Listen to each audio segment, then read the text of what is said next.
चलो भाई, कल हमने फ्रॉड को लेकर के अपनी जिम्मेदारियों के बारे में और इसके अलावा डायरेक्टर्स की जिम्मेदारी के बारे में पढ़ा था। ऐसे ही अभी लॉज एंड रेगुलेशंस के बारे में पढ़ना। लॉज एंड रेगुलेशंस मतलब क्या होता है कि देखो, कोई भी बिजनेस होता है ना, तो बिजनेस को लॉज, बिजनेस के लिए भी लॉ बनाए जाते हैं। पता ही नहीं, पता तुम लोगों को बिजनेस के लिए कानून बनते हैं? जल्दी बताओ भाई।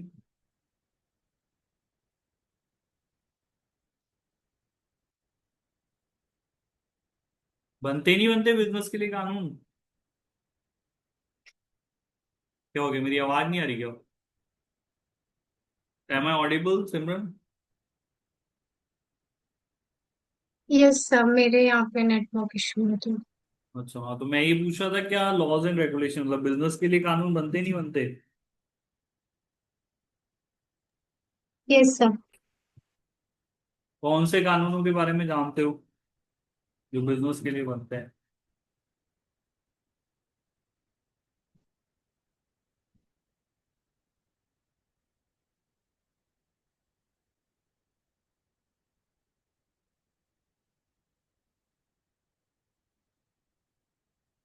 ऐसे कोई सर्टेन एग्जांपल्स दे सकते हो तुम लोग मेरे को?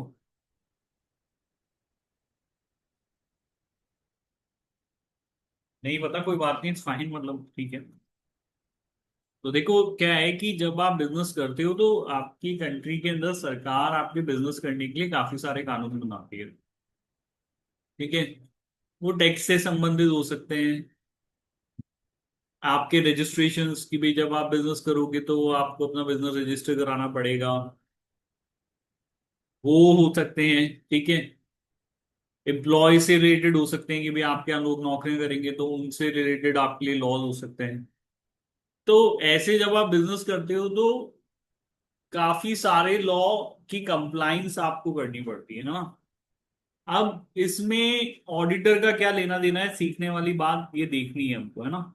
तो क्या इसमें एज अ ऑडिटर जब हम ऑडिट कर रहे होते तो हमारी भी कुछ रेस्पॉन्सिबिलिटी है कि भाई बिजनेस जो लॉज एंड रेगुलेशंस उसके लिए बनाए गए हैं, उन लॉज एंड रेगुलेशंस की कंप्लाइंस वो कर रहे हैं या नहीं कर रहे, इसके ऊपर भी क्या हमारी को रिपोर्टिंग रिस्पॉन्सिबिलिटी देंगे। This is all about IS 250। ठीक है भाई, समझ में आई बात यहाँ पे, ये जो हमसे डिस्कस करना चाह रहे हैं? यस और no? Yes sir. Guidance relating to laws and regulations and audit of financial statement is provided in ISA 250। ठीक है, तो ये ISA 250 हमको लॉज एंड रेगुलेशन से रिलेटिंग गाइडेंस प्रोवाइड करता है। ठीक है ना। अब नॉन कंप्लाइंस का मतलब क्या है कि भाई, वैसे नॉन कंप्लाइंस का मतलब सिंपल है कि भाई कोई भी एक्ट और ऑमिशन या कमीशन जानबूझ के किया हुआ हो या नहीं किया हो, committed by an entities which are contrary to the prevailing laws and regulation, जो कि लॉज एंड रेगुलेशंस के कॉन्ट्ररी है, जो भी प्रिवेलिंग लॉज एंड रेगुलेशंस से उनकी कॉन्ट्ररी है, चाहे वो ऑमिशन का एक्ट हो या कमीशन का हो, आपने जानबूझ करके किया हो नहीं किया हो। ठीक है। Non compliance does not include the personal misconduct unrelated to the business activities of the entity. ठीक है ना। तो इसमें पर्सनल मिसकंडक्ट को छोड़ देते हैं, बाकी सब चीजें आपकी, जो भी आपकी एंटिटी कर रही है ना, आपकी एंटिटी आपकी बिजनेस जो भी फंक्शन कर रहा है, वो सब हमारे नॉन कंप्लाइंस हो सकते हैं। ठीक है। अब ऑफ कोर्स सी बात है, जैसे हम लोग ऊपर फ्रॉड एंड एरर को रोकने के लिए, उसको प्रिवेंट, उसको रोकने के लिए, ढूंढने के लिए और सही करने के लिए प्राइमरी रिस्पॉन्सिबिलिटी मैनेजमेंट की थी, सिमिलरली यहां पर ये मैनेजमेंट की रिस्पॉन्सिबिलिटी है। ठीक है, कि वो DCWG के साथ में मिलकर के जैसा भी है, to ensure that the entity's operations are conducted in accordance with the relevant laws and regulations, including those that determine that reported amount and disclosure in the financial statement। तो भाई, ये काम मैनेजमेंट का ही होता है देखने का कि भाई उनका बिजनेस जो काम कर रहा है वो सरकार के बनाए गए कानूनों और नियमों के अनुसार काम कर रहा है ना, as per the relevant laws and regulations. ठीक है। और लॉज एंड रेगुलेशंस जो फाइनेंशियल स्टेटमेंट्स के लिए बनाए गए है ना, आप फाइनेंशियल स्टेटमेंट्स जो बनाते हो, वो हमने ऊपर भी ये चीज समझी थी कि सर एक फाइनेंशियल रिपोर्टिंग फ्रेमवर्क होता है। वो फ्रेमवर्क कौन दे रहा है? वो फ्रेमवर्क बेसिकली आपका, आपकी सरकार ही दे रही है, आपकी गवर्नमेंट ही दे रही है। उन्होंने कानून बनाया है। जैसे इंडिया में हम देखते हैं कि कंपनीज एक्ट है, तो कोई भी कंपनी अपनी फाइनेंशियल पोजीशन जो डिस्क्लोजर कर रही है, वो बेसिकली एक फाइनेंशियल रिपोर्टिंग फ्रेमवर्क में गिवन है, कर रही है, which is given under the company act 2013। तो जैसे जो भी कंट्री में आप काम करोगे, यहाँ वहां पे क्या होगा कि भाई यहाँ पे ये मैनेजमेंट की रिस्पॉन्सिबिलिटी की भी वो देखे कि भाई हमारे लिए जो कानून बनाए गए हैं उसके उसके अकॉर्डिंग में हम लोग काम कर रहे हैं। ठीक है, अब ऑडिटर की रिस्पॉन्सिबिलिटी देख लेते हैं। तो auditor must perform audit procedure to help identify non compliance with laws and regulation that may have material impact on the financial statement. तो आपका देखो सभी लॉज एंड रेगुलेशन से आपके लिए रिलेवेंस नहीं रखते, लेकिन वो लॉज एंड रेगुलेशंस जिनकी नॉन कंप्लायंस अगर करी गई है तो उसका इम्पैक्ट बेटा फाइनेंशियल स्टेटमेंट पे आएगा। है ना, ये आपको समझना पड़ेगा कि भाई ऐसे कौन से लॉज हैं, कौन से रेगुलेशंस हैं जिनकी नॉन कंप्लाइंस का मटेरियल इंपैक्ट किसके ऊपर आएगा, फाइनेंशियल स्टेटमेंट्स के ऊपर आएगा। ठीक है, तो ऐसे लॉज एंड रेगुलेशंस को आइडेंटिफाई करना ये आपकी ड्यूटी बनती है। तो ऑडिटर मस्ट ऑब्टेन, तो अगर उसको आप आइडेंटिफाई करो, उसके बाद आप यहाँ पे सफिशिएंट एप्रोप्रिएट एविडेंसेस लीजिए कि भाई ऐसे लॉज एंड रेगुलेशंस जिसकी नॉन जिनका मटेरियल इंपैक्ट फाइनेंशियल स्टेटमेंट पे हो सकता है, अगर उनको नहीं माना जाए, उनके अकॉर्डिंग्स में काम नहीं किया जाए। ठीक है, regarding compliance with laws and regulation generally recognise to have a direct effect. तो जिनका डायरेक्ट इफेक्ट है, ऐसे ऐसे लॉज एंड रेगुलेशंस के लिए आपको सफिशिएंट एप्रोप्रिएट एविडेंस कलेक्ट करने चाहिए। क्लियर है भाई, समझ में आई बात यहाँ पे? नियर, यस और नो? यस। है ना, clearly the order must obtain sufficient appropriate evidence regarding compliance with laws and journal recognized to have a direct effect on the determination of the material disclosure in the finance। जैसे कि tax provision की बात हो गई, या कोई financial presentation कैसे होगा हमारा फाइनेंशियल स्टेटमेंट का, वो फाइनेंशियल रिपोर्टिंग फ्रेमवर्क के साथ के हिसाब से बनाए गए या नहीं बनाए गए, ये वो लॉज एंड रेगुलेशंस है जिनका डायरेक्ट इफेक्ट है। अब और दूसरे भी लॉज एंड रेगुलेशंस हो सकते हैं जिनका इफेक्ट डायरेक्ट नहीं है, इनडायरेक्ट इफेक्ट है ना, सीधा फाइनेंशियल स्टेटमेंट पे फर्क नहीं पड़ रहा है, लेकिन मटेरियल इंपैक्ट आ सकता है फाइनेंशियल स्टेटमेंट में। अब डायरेक्टली देखो कोई ऐसा नहीं है कि भाई उसका इफेक्ट सीधा का सीधा फाइनेंशियल स्टेटमेंट पे आएगा। एक इफेक्ट है जो कि डायरेक्ट है, ठीक है। अब एक इफेक्ट है जो इनडायरेक्ट इफेक्ट है लेकिन मटेरियल इंपैक्ट है। अब डायरेक्ट इफेक्ट होने में और इनडायरेक्ट इफेक्ट होने में फर्क होता है। जैसे कि ऊपर के कुछ एग्जाम्पल जो इन्होंने डिस्कस किए थे वो थे कि जैसे कि फाइनेंशियल स्टेटमेंट्स का फाइनेंशियल रिपोर्टिंग फ्रेमवर्क के अकॉर्डिंग्स में होना है ना, फाइनेंशियल स्टेटमेंट जो है वो फाइनेंशियल रिपोर्टिंग फ्रेमवर्क के अकॉर्डिंग्स में है या नहीं। तो ये तो लॉ है कि भाई फाइनेंशियल स्टेटमेंट जो है वो एफआरएफ के अकॉर्डिंग होने चाहिए। एफआरएफ जो है वो पर्टिकुलरली अंडर सर्टेन लॉ ही दिया गया है। तो अगर आपका क्लाइंट डायरेक्टली इसी को कंप्लायंस नहीं कर रहा है तो ये इफेक्ट जो हो गया वो डायरेक्ट इफेक्ट हो गया, है ना भाई? हाँ, है ना, यस सर। ये तो डायरेक्ट इफेक्ट हो गया। अब लेकिन कुछ अदर लॉज एंड रेगुलेशंस जैसे कि data protection, environmental legislation, public health and safety, कुछ ऐसी चीजें हो सकती है जिसका डायरेक्ट इफेक्ट तो नहीं आएगा, इनडायरेक्ट इफेक्ट है, लेकिन इन लॉज की नॉन कंप्लाइंस से मटेरियल इंपैक्ट हो सकता है ना, इनका मटेरियल इंपैक्ट हो सकता है। Non-compliance with other laws and regulations that have material impact on the financial statement. Non-compliance with respect of such matter could affect the company's ability। क्योंकि आप ये समझो कि आपका क्लाइंट बोल रहा है कि नहीं नहीं, हम लोगों का बिजनेस चल रहा है और चलेगा, ठीक है, ये वो, और यही सोच करके उसने अकाउंटिंग करी है ना भाई, यही सोच करके अकाउंटिंग करते हो कि हमारा बिजनेस गोइंग कंसर्न होगा। ये एक यस। बेसिक प्रिजम्पशन हम लोग लेते हैं ना कि हमारा बिजनेस जो है वो क्या होगा, वो सर गोइंग कंसर्न होगा। अब आप देख रहे हो कि भाई आपके क्लाइंट ने कोई लॉ था जिसकी नॉन कंप्लायंस कर दी है, ठीक है, यहां तो वो बोल रहा है कि नहीं नहीं देखो मेरा बिजनेस चलेगा, अगले 10 साल चलेगा, 15 साल चलेगा, 25 साल चलेगा, 50 साल चलेगा। और आपको दिख रहा है कि यार कैसे चलेगा भाई, तूने नॉन कंप्लायंस करी है, सरकार तेरा बिजनेस बंद करा देगी, धंधा बंद करा देगी, क्या बात कर रहा है तू? ठीक है, so it is not directly affecting the financial statement but it is affecting the company's ability to continue as a going concern। तो जब तू गोइंग कंसर्न ही नहीं रहा है आज की डेट में, तो तेरे फाइनेंशियल स्टेटमेंट्स कैसे तेरी ट्रू फाइनेंशियल पोजीशन या ट्रू पोजीशन यहाँ पे जो है वो रिफ्लेक्ट कर रहे हैं? आ रहा है ना समझ में, हाँ या ना, यस और नो? यस। तो आपको सिर्फ वही लॉज एंड रेगुलेशंस नहीं देखने जिनका डायरेक्ट इफेक्ट है, बल्कि वो लॉज एंड रेगुलेशंस देखने की चाहे भी कोई बात नहीं इफेक्ट डायरेक्ट नहीं हो, लेकिन उनका मटेरियल इंपैक्ट कंपनी के फाइनेंशियल स्टेटमेंट्स के ऊपर आ सकता है। क्लियर है भाई, समझ में आ गई बात यहाँ पे, यस और no? Yes, sir. Audit procedure, अब क्या प्रोसीजर्स हम लोगों को परफॉर्म करने होते हैं, तो देखो ये प्रोसीजर्स हो गए। सबसे पहले आपको अपने क्लाइंट की लीगल एंड रेगुलेटरी फ्रेमवर्क की अंडरस्टैंडिंग लेनी पड़ेगी। आपको समझना पड़ेगा कि आपका क्लाइंट जो बिजनेस कर रहा है उसके लिए वहां की गवर्नमेंट ने किस तरीके के कानून बनाए हुए हैं, ठीक है। और ये समझना पड़ेगा कि कैसे आपका क्लाइंट इस फ्रेमवर्क को कंप्लाई करता है, इन कानूनों की कंप्लाइंस करता है, वो अंडरस्टैंडिंग आपको क्रिएट करनी पड़ेगी। जनरली अब ये पता कैसे चलेगा भाई है क्या? जनरली हो सकता है कि भाई ऑडिटर को ये चीज खुद नहीं पता हो, तो हम मैनेजमेंट से पूछ सकते हैं कि भाई क्या है आपका, बताओ भाई as to whether the entity, क्या आप उन लॉज एंड रेगुलेशंस की कंप्लाइंस कर रहे हो नहीं कर रहे हो। इंस्पेक्टिंग कॉरस्पॉन्डेंस है ना, डिपार्टमेंट जैसे ही आप क्या करोगे, आप कोई लॉज एंड रेगुलेशंस अगर आपके लिए बनाए गए और वो आप उनकी नॉन कंप्लाइंस करोगे ना, तो कुछ ही दिनों में आपको सरकार एक नोटिस भेज देगी कि भैया आपने ये कानून की पालना नहीं करी है, you remained non compliant with the laws and regulations of the particular law, और उसके लिए हम आपके ऊपर पेनल्टी इंपोज कर रहे हैं। ठीक है, क्यों ना पेनल्टी आपके ऊपर इंपोज करी जाए, वो नोटिस ऐसे कॉरस्पॉन्डेंस। तो आपको अपने क्लाइंट से डिपार्टमेंट्स के साथ या गवर्नमेंट्स के साथ जो भी कॉरस्पॉन्डेंस हुए वो मांगने चाहिए और उनका इंस्पेक्शन करना चाहिए। क्लियर है, समझ में आ गया? हाँ या ना? Yes, sir.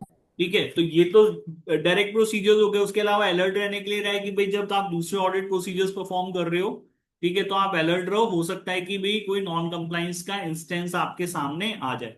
And written representation लेना है डायरेक्टर से कि भाई उन्होंने ऐसे सभी इवेंट्स जिनका की मैनेजमेंट को पता है, ठीक है ना, मैनेजमेंट को जिन इवेंट्स का पता है कि जहां जहां पे उन्होंने नॉन कंप्लाइंस करी है, ठीक है, उन सारे इवेंट्स के बारे में ऑडिटर को डिस्क्लोज किया। आगे समझ में क्लियर है यहाँ पे, यस और नो? Yes, sir. ठीक है, when the auditor becomes aware of the information concerning a possible instance of non compliance with laws or regulation, they should understand the nature of the act and circumstances in which it has occurred। तो अब करना क्या है कि भाई आपको अगर जैसे पता चल गया है कि भाई ये नॉन कंप्लाइंस हुआ है, तो आपको समझना पड़ेगा कि भाई किन परिस्थितियों में ये हुआ। अच्छा ऐसा क्या, क्योंकि भाई देखो क्लाइंट ने हो सकता है जानबूझ करके नहीं किया हो या जो भी बात हो, तो आपको उन सर्कमस्टांसेस के बारे में समझना पड़ेगा, ठीक है। और आपको फर्दर इंफॉर्मेशन अपने क्लाइंट से निकालनी पड़ेगी ताकि उस नॉन कंप्लाइंस का एक पॉसिबल इफेक्ट जो फाइनेंशियल स्टेटमेंट्स पे आ सकता है वो आप यहां पे इवेल्युएट कर सको। तो पहले तो nature of act and circumstances समझिए, उसके अलावा फर्दर इंफॉर्मेशन मांगिए, जैसे भी मिल सकती है, मांगना है, ओपनिंग करना है, जो भी है, ताकि उसका एक पॉसिबल इफेक्ट जो है वो फाइनेंशियल स्टेटमेंट्स पे क्या आएगा वो इवेल्युएशन किया जा सके। आईएसए 250 कह रहा है, ये मैं नहीं कह रहा हूं, है ना, ये ऐसे ही नहीं लिखा है इन्होंने। यहां पर जो भी बातें लिखी है वो आपके लिए मैंडेटरी हो जाती है कि भी ये तो करना ही करना है। इसके आगे आप कुछ करना चाहते हो नहीं करना चाहते हो वो आपकी इच्छा है, बट ये तो मिनिमम है जो आपको करना होता है। क्लियर है भाई, समझ में आ गई बात यहां तक, यस और no? Yes, sir. Audit procedure में नॉन कंप्लाइंस आइडेंटिफाई, इसके अलावा ऑडिट प्रोसीजर क्या होते हैं? फिर आप मैनेजमेंट से पूछिए कि क्या इसके लिए आपके आपके अगेंस्ट में कोई पेनल्टी इंपोज करी गई है। कॉरस्पॉन्डेंस को इंस्पेक्ट कीजिए with regulatory authority to identify the consequences, ठीक है। फिर से कॉरस्पॉन्डेंस मतलब कि भाई डिपार्टमेंट के साथ में या रेगुलेटरी अथॉरिटी के साथ में आपका जो भी कॉरस्पॉन्डेंस हुआ है, जो भी आपने उनको लेटर लिखे, नोटिस लिखे उन्होंने आपको दिए, वो आप दिखाइए ताकि आप कॉन्सिक्वेंसेस आइडेंटिफाई कर सकें। मैनेजमेंट के डिस्कशंस के जो बोर्ड मिनट्स हैं उनका इंस्पेक्शन आप कर सकते हैं कि भाई जिससे क्या होगा कि देखो अब आपको पता है कि भाई क्लाइंट के यहाँ पर नॉन कंप्लाइंस हुई है, तो अब कुछ ना कुछ तो उन लोगों ने किया होगा ना उस चीज को लेकर के। आप अकेले नहीं हो चिंतित ना, आपके क्लाइंट ने भी कुछ ना कुछ एक्शन लिया होगा, तो आपको ये जानना है कि भाई उसने क्या एक्शन लिया था। तो उनकी जो मीटिंग्स हुई है ना बेटा, उन मीटिंग्स के बोर्ड मिनट्स वो होते हैं ना, वो काफी इस चीज के लिए यूजफुल साबित हो सकते हैं। तो ऐसे बोर्ड्स मिनट्स का इंस्पेक्शन हमको कर लेना चाहिए, ठीक है। आ गया समझ में? Yes. क्लियर है? इन इंस्पेक्शन से आपको एक्शन समझ में आ जाता है कि भाई इन लोगों ने इस नॉन कंप्लाइंस को लेकर के क्या फर्दर एक्शंस लिए। ठीक है, कंपनी के लीगल डिपार्टमेंट से इंक्वायरी करो कि भाई ये जो आपने नॉन कंप्लाइंस करी है इसका पॉसिबल इम्पैक्ट क्या हो सकता है। क्लियर है भाई? समझ में आ गई बात यहाँ पे? यस और नो? Yes, sir. अब नेक्स्ट हमारी रिपोर्टिंग, नॉन कंप्लाइंस की रिपोर्टिंग होती है। तो auditor must report non compliance to management. अब जैसे हमारे ऑडिटर की नॉलेज में आ गया तो पहले तो वो मैनेजमेंट को बताए। अगर मैनेजमेंट को पता है तो वापस नहीं बताना ना।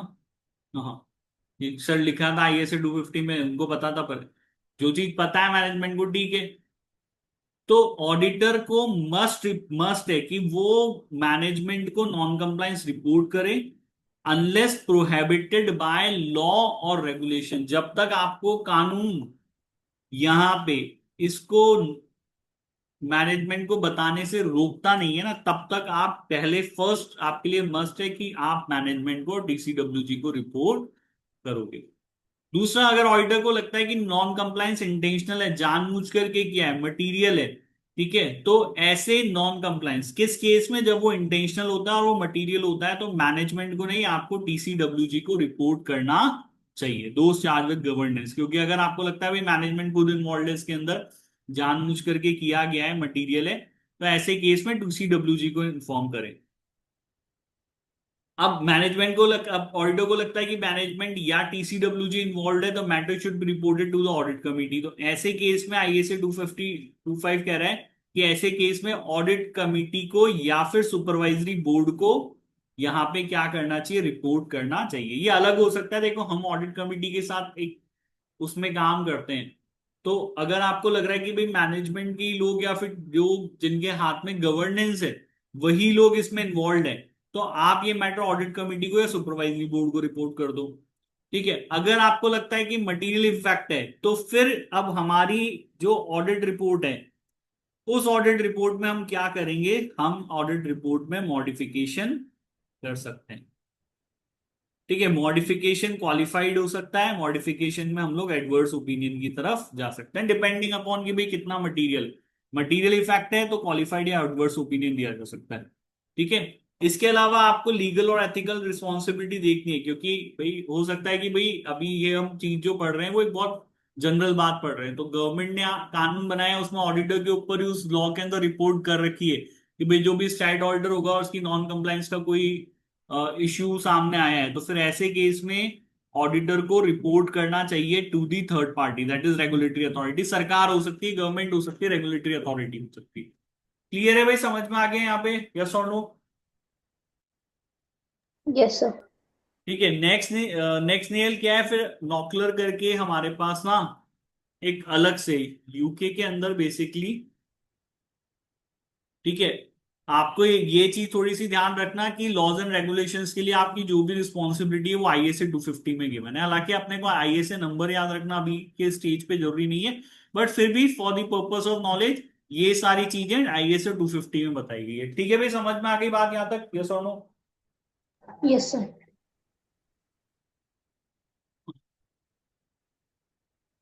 ऑडिटर की क्या जिम्मेदारी बनती है? अब ISA 250 के अलावा हमारे पास एडिशनली नॉकलर है। अब ये नॉकलर क्या है sir? The IESBA, code of ethics for professional accountant. तो आपका जो IESB है बॉडी,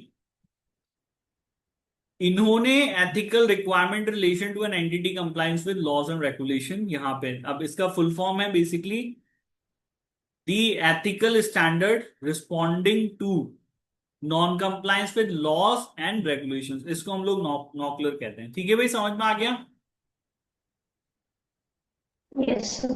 ठीक है, ethical standard responding to non compliance. तो IESBA के ने यहां पे कोड ऑफ प्रोफेशनल अकाउंटेंट्स ने यहां पर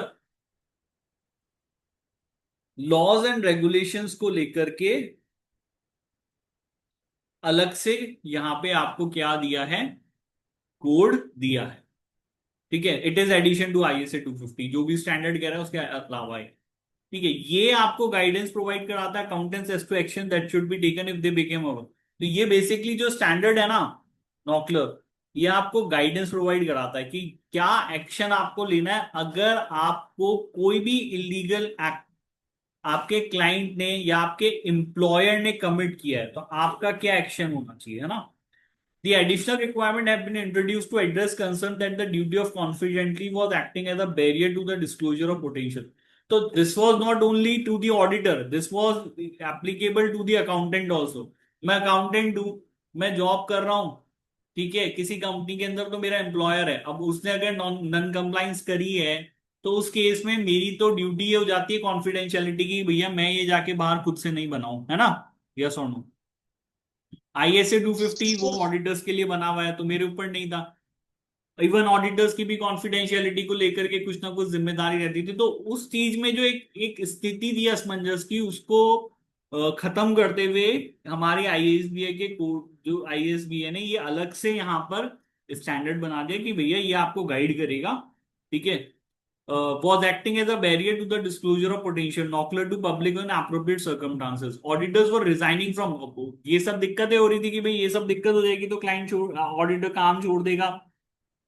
अब इन्होंने पूरा नॉकलर नहीं दिया है कि ये तो थोड़ा सा डिटेल में तो पूरा इन्होंने नहीं दिया है, लेकिन थोड़ा बहुत इन लोगों ने यहाँ पे नॉकलर के बारे में बता दिया। तो नॉकलर के अंदर बेसिकली रिस्पॉन्सिबिलिटीज आपकी सेट कर दी गई है, ठीक है, कि भाई कैसे आप आइडेंटिफाइड और सस्पेक्टेड नॉन कंप्लाइंस को लेकर के रिस्पॉन्ड करोगे, कम्युनिकेट कैसे होगा, ठीक है, विद अदर ऑडिटर्स, दूसरे ऑडिटर्स के साथ में, डॉक्यूमेंटिंग आइडेंटिफाई और उसका डॉक्यूमेंटेशन। तो देखो इसके अंदर हालांकि अपने को पूरा स्टैंडर्ड नहीं दिया गया नॉकलर पूरा पढ़ने के लिए, इन्होंने सिर्फ और सिर्फ उसका एक इंट्रोडक्शन दिया है ना। इसका एम है कि भाई to generate an earlier response by management और TCWG and timelier intervention from public authority on reports of potential NOCLAR, thereby mitigating adverse consequences for the stakeholders। तो इसका बेसिकली नॉकलर इंट्रोड्यूस करने का एक पर्पस है, ठीक है, ताकि भाई जो मैनेजमेंट है वो TCWG है वो जल्दी रिस्पॉन्ड करें, टाइमली इंटरवेन करें, पब्लिक अथॉरिटीज, ठीक है, ताकि जो भी इंसान अल्टीमेटली देखो इन सब चीजों का किसको हो रहा है, अगर आपका क्लाइंट है वो और वो नॉन कंप्लाइंस कर रहा है, कल को बिजनेस बंद हो जाएगा तो बड़ा नुकसान स्टेक होल्डर्स का होगा, है ना। जिन्होंने बिजनेस संभाला उनका नहीं हुआ वो तो चलो ठीक है, उन्होंने की गलती से रह गया जो रह गया, तो हम नहीं चाहते कि भाई जनरल पब्लिक का या जो मेजर स्टेक होल्डर्स थे उनका नुकसान हो। हम चाहते हैं कि भाई मैनेजमेंट TCWG इसमें जल्दी से एक्शन ले, हम चाहते हैं कि भाई पब्लिक अथॉरिटीज जल्दी से इंटरवीन कर लें यहाँ पर। तो इस एम के साथ हम लोगों ने ये स्टैंडर्ड इंट्रोड्यूस किया है। इस स्टैंडर्ड पे अभी अपने को इतना ही जानना है, ज्यादा डिटेल में नहीं जाना, ठीक है भाई, समझ में आ गई बात यहाँ पे, नेयल क्लियर है। Yes, sir. ठीक है, नेक्स्ट हमारा क्वालिटी मैनेजमेंट का आ जाता है ना। एक सेकंड, एक सेकंड ना, इसको भी आगे बढ़ते हैं, रुकना एक सेकंड।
हाँ भाई, सॉरी फॉर द इंटरप्शन। आवाज आ रही है नियल मेरी?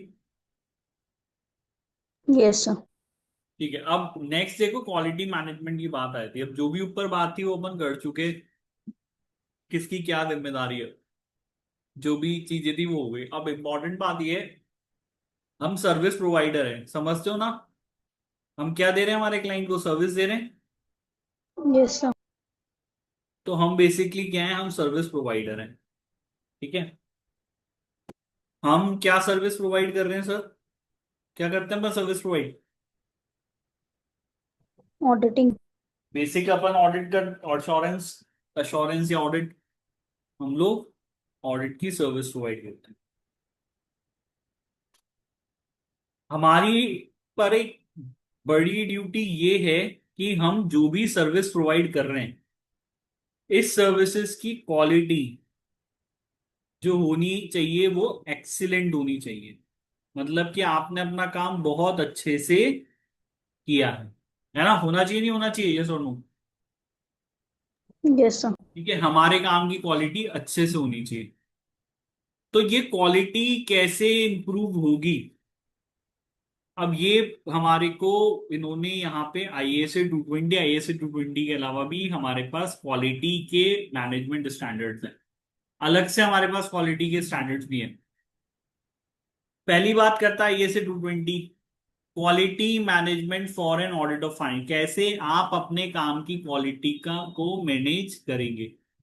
ठीक है, इसके लिए हमारी ऑडिट फर्म को क्या करना पड़ेगा? इसके लिए उन्होंने बोला है कि हमें हमारी ऑडिट फर्म जो है उसको यहाँ पे क्वालिटी मैनेजमेंट सिस्टम जो है वो डिजाइन करना पड़ेगा। मतलब क्वालिटी सर्विस देनी है तो हमें एक क्वालिटी मैनेजमेंट सिस्टम बनाना है।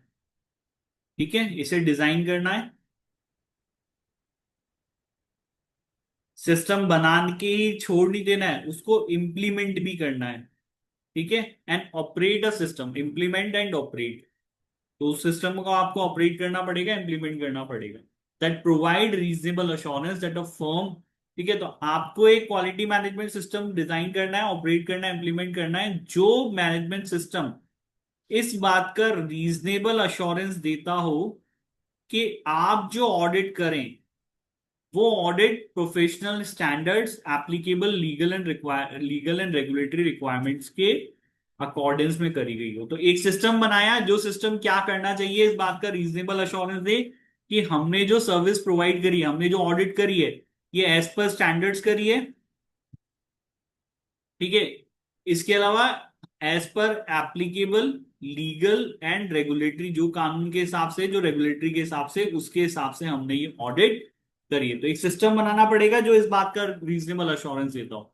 इसके अलावा ये सिस्टम इस बात का रीजनेबल अश्योरेंस देता हो कि हम जो रिपोर्ट इश्यू करें वो एप्रोप्रिएट हो सर्कमस्टांसेस के अंदर। तो आपको एक सिस्टम बनाना है, जो सिस्टम दो चीजों का रीजनेबल अश्योरेंस है कि आप ऑडिट कैसे कर रहे हो, एज पर प्रोफेशनल स्टैंडर्ड कर रहे हो, as per applicable legal and regulatory requirement कर रहे हो, और आप जो रिपोर्ट इश्यू कर रहे हो वो सर्कमस्टांसेस में एप्रोप्रिएट हो। ठीक है भाई, समझ में आ गई बात? यहाँ पे ISA 220 कह रहा है सबसे पहली बात कि आपको फाइनेंशियल स्टेटमेंट की ऑडिट करने के लिए एक क्वालिटी मैनेजमेंट सिस्टम बनाना है। बात समझ में आ गई, याद हो गई नियल? यस और नो? ठीक है भाई, हाँ या ना, जल्दी बताओ भाई। Yes, sir. ठीक है, दूसरा, अब आगे की बात करते हैं।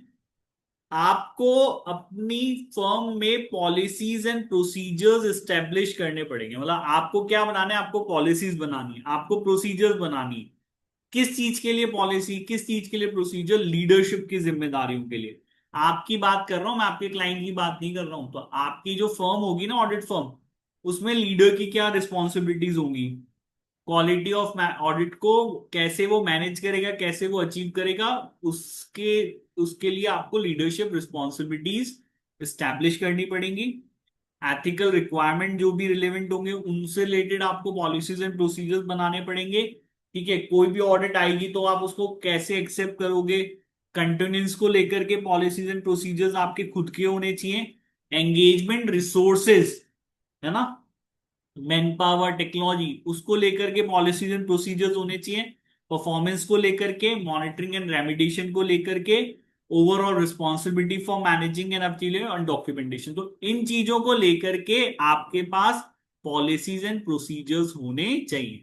ठीक है, तो आपने दो काम किए। आपने क्वालिटी मैनेजमेंट सिस्टम बनाया जो आपको इस बात का रीजनेबल अश्योरेंस देता हो कि भाई आपने ऑडिट अच्छी एज पर स्टैंडर्ड करी है और आपने जो रिपोर्ट इशू करी है वो अप्रोप्रिएट इशू करी है। इसके अलावा आपने पॉलिसीज एंड प्रोसीजर्स बनाई। ये दो चीजें आप करेंगे क्वालिटी के लिए, है ना, कि अच्छी क्वालिटी से हमने काम किया है। आया समझ में यहाँ पे? यस और नो? Yes, sir. ठीक है, अब यहाँ पे रिलेवेंट एथिकल रिक्वायरमेंट की बात कर लेते हैं। तो अब ये तो बात हो गई आईएसए 220 से, लेकिन सिर्फ आईएसए 220 के अलावा और भी चीजें हैं ना। तो आईएसए 220 और क्या बात कर रहे हैं यहाँ पे? जैसे हमने पॉलिसीज एंड प्रोसीजर्स की बात करी ना ऊपर, कि भाई पॉलिसीज एंड प्रोसीजर्स हमको बनाने पड़ेंगे, तो उन्होंने बताया भाई किन किन चीजों को लेकर के पॉलिसीज एंड प्रोसीजर्स आपको बनाने हैं। ठीक है, तो इनमें से कुछ चीजों के बारे में इन्होंने यहाँ पे डिटेल में डिस्कस किया है, तो हम थोड़ा बहुत वो देख लेते हैं। तो सबसे पहले इन्होंने रिलेवेंट एथिकल रिक्वायरमेंट के बारे में बात करी। तो आपको पॉलिसीज एंड प्रोसीजर बनाने हैं। रिलेवेंट एथिकल रिक्वायरमेंट क्या कह रहे हैं? The firm should compliance with the requirement of the ACCA Code of Ethics and conducted covered in the chapter Ethics and Acceptance। तो इसके अलावा कोई भी ऑडिट फर्म के लिए जरूरी है कि आपका जो ACCA का code of ethics and conduct है, आप उसकी रिक्वायरमेंट के साथ कंप्लाई करेंगे। ऊपर हम लोग पढ़ के आ गए एथिक्स एंड एक्सेप्टेंस, तो उसका जो भी कोड ऑफ कंडक्ट है, आपका जो भी कोड ऑफ एथिक्स है ACCA का, उसके साथ आपको कंप्लायंस करनी है। पहली बात तो ये आया समझ में? हाँ या ना? Yes, sir. ये तो पहली बात हो गई। अब वापस आईएसए 220 क्या कह रहा है? रिलेवेंट एथिकल रिक्वायरमेंट को लेकर के पॉलिसी एंड प्रोसीजर बनाने हैं, है ना। ऊपर बोल दिया उन्होंने, याद हो गई ये बात। क्या बनाने हैं? रिलेवेंट एथिकल रिक्वायरमेंट को लेकर के पॉलिसी बनानी है सर, प्रोसीजर बनानी है। ठीक है, इस एसीसीए का code of ethics and conduct है, इसको कंप्लाई आपको करना है। इसके अलावा वापस आ जाते हैं पॉलिसी एंड प्रोसीजर बनाने। The engagement partner must identify, evaluate and address ethical threat। तो देखो, जब हम कोई ऑडिट करने जाते हैं, ठीक है, या फिर जब हम ऑडिट स्टार्ट कर देते हैं, या फिर किसी की ऑडिट कर रहे हैं, वापस वहां पे ऑडिट करनी है नहीं करनी है, तो हमारा ISA 220 it is putting some responsibility on the engagement partner. जिस पार्टनर को आपने एंगेज किया है, यहां पे आपके क्लाइंट के साथ, उसकी जिम्मेदारियों की बात कर लेते हैं। उसकी रिस्पॉन्सिबिलिटी क्या है? उसकी रिस्पॉन्सिबिलिटी है कि वो एथिकल थ्रेट्स को आइडेंटिफाई करे, इवेल्युएट करे और एड्रेस करे। तो आईएसए 220 कह रहा है कि एंगेजमेंट पार्टनर की ड्यूटी है, उसकी जिम्मेदारी है कि क्लाइंट के साथ अगर कुछ एथिकल थ्रेट्स हैं तो उनको आइडेंटिफाई करे, उसको इवेल्युएट करे, उसको एड्रेस करे।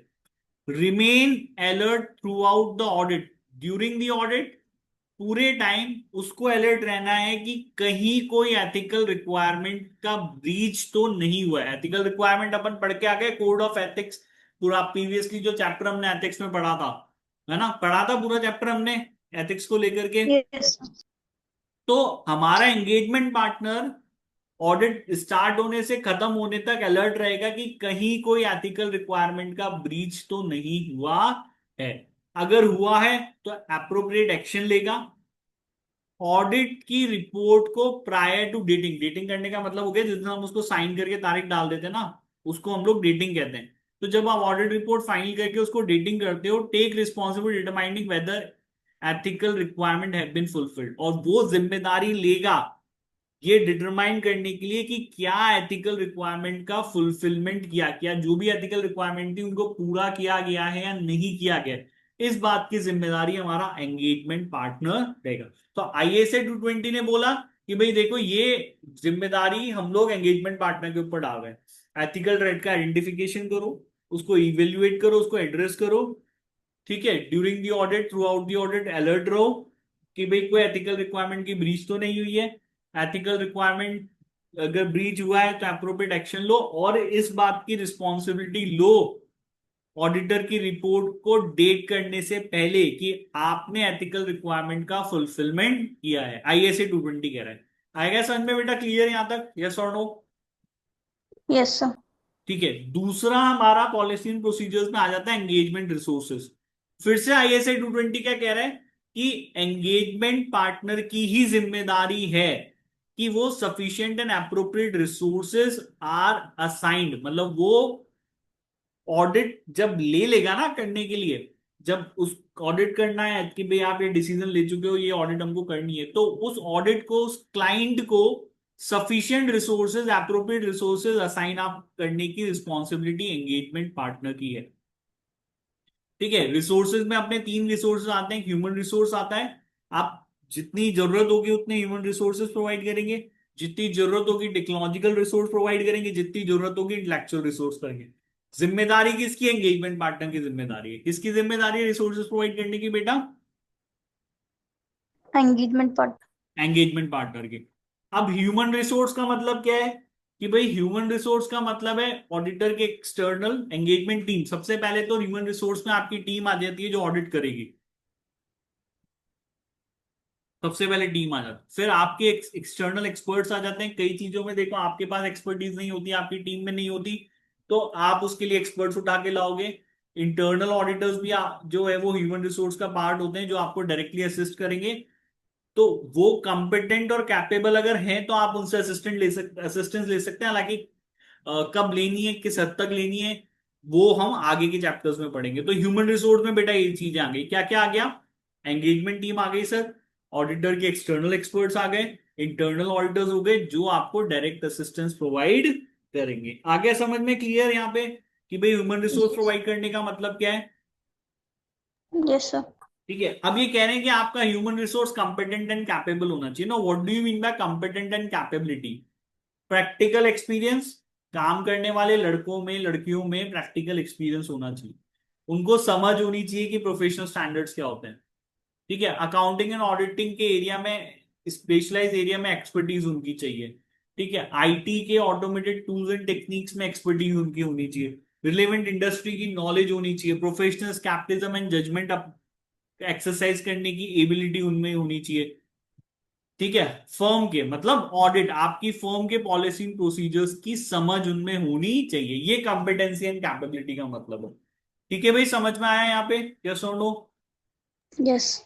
ठीक है, अब आईएसए 220 ये भी कह रहा है कि अगर आपने इंसफिशिएंट रिसोर्सेज प्रोवाइड किए हैं तो आपको अपना ऑडिट अप्रोच, जो प्लान आपने किया है, वो चेंज करना पड़ेगा। ठीक है, कई बार ऐसा होता है कि सर हमारे पास ह्यूमन रिसोर्स कम है, तो ऐसा नहीं है कि हमने डेडलाइन जो दे दिया उसी डेडलाइन के ऊपर हम काम करेंगे, क्योंकि आपको टाइम ज्यादा चाहिए काम करने के लिए, है ना भाई? हाँ या ना? यस। हम क्वालिटी कॉम्प्रोमाइज नहीं कर सकते कि भाई ठीक है कम समय में कम लोगों से काम कराना है तो क्वालिटी को कॉम्प्रोमाइज कर लिया। हमें क्वालिटी तो सर्विस की अच्छी देनी ही देनी है। तो आप जो भी आपने ऑडिट अप्रोच प्लान किया था उसको आप चेंज करो, रिपोर्टिंग डेडलाइन को बढ़ाओ, क्लाइंट से बोलो कि भाई देखो रिसोर्सेज कम है, टाइम ज्यादा लगेगा काम करने में, तो हम जो ऑडिट रिपोर्ट है उसको थोड़ा समय से आपको देंगे। ठीक है, उसके अलावा आपके जो फर्म के पॉलिसीज एंड प्रोसीजर्स हैं उसको फॉलो करो कि आपके फर्म के पॉलिसी एंड प्रोसीजर्स क्या कहते हैं। Withdraw from the engagement if possible under applicable law और रेगुलेशन।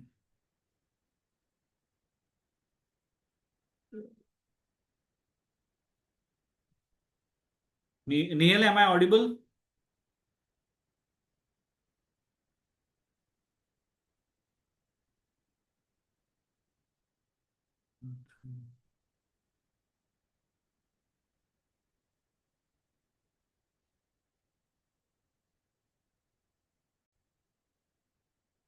हाँ सॉरी निहाल, वो एक्चुअली लाइट चली गई तो वो डिस्कनेक्ट हो गया था। चलो कोई नहीं, फिर इसको कल कंटिन्यू करते हैं, है ना? Okay sir. ठीक है, बाय, गुड नाइट। बाय।